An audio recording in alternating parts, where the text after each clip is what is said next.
It's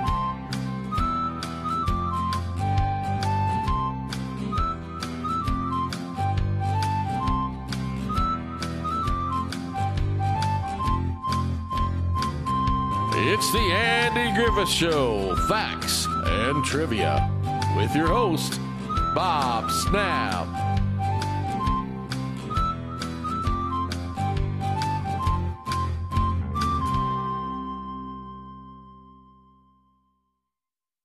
Hi guys, and welcome to the Andy Griffith Show, Facts and Trivia. Appreciate you being here. Today's video is going to be a little bit different. How many times have you heard that? But today it's true. It's a question. What do you think Andy Taylor's house would be worth today? With the crack in the ceiling and the pipes and all.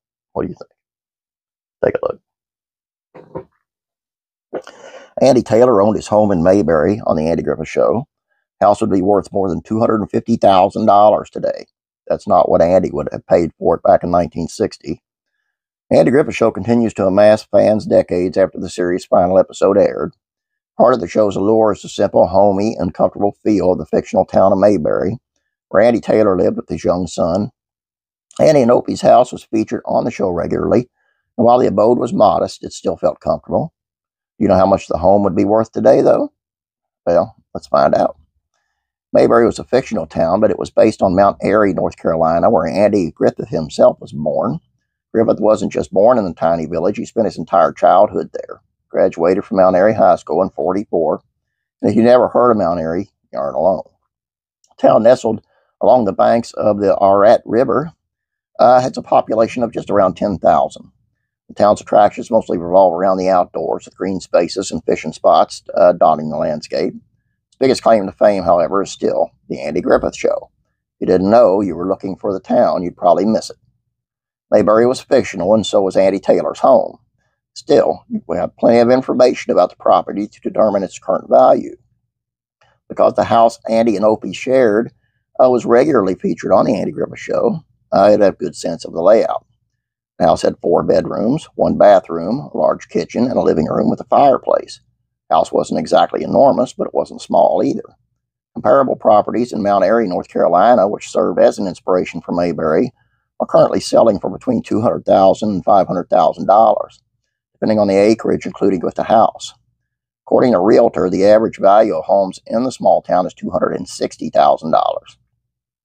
Now, while Andy Taylor's house would be worth more than $250,000 today, that's certainly not what he paid for it when he purchased it. Presumably, Andy Taylor bought the house he shared with Opie years before the series premiere, but for argument's sake, let's assume he purchased the home in '60, the year the pilot aired.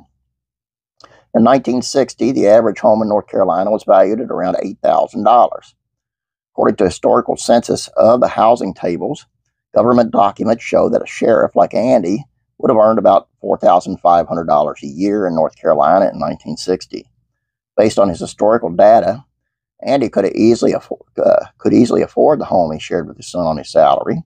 If the show were set in current day, Andy would be pulling in 6 figures, and could still afford to call fictional Mayberry home. Just thought it was a neat thing to say. I found this and I thought, wow, this is cool. Would I pay $250,000 for Andy's house? No. That seems like an awful lot to me. But then again, I live in a small town in Kentucky, so what do I know?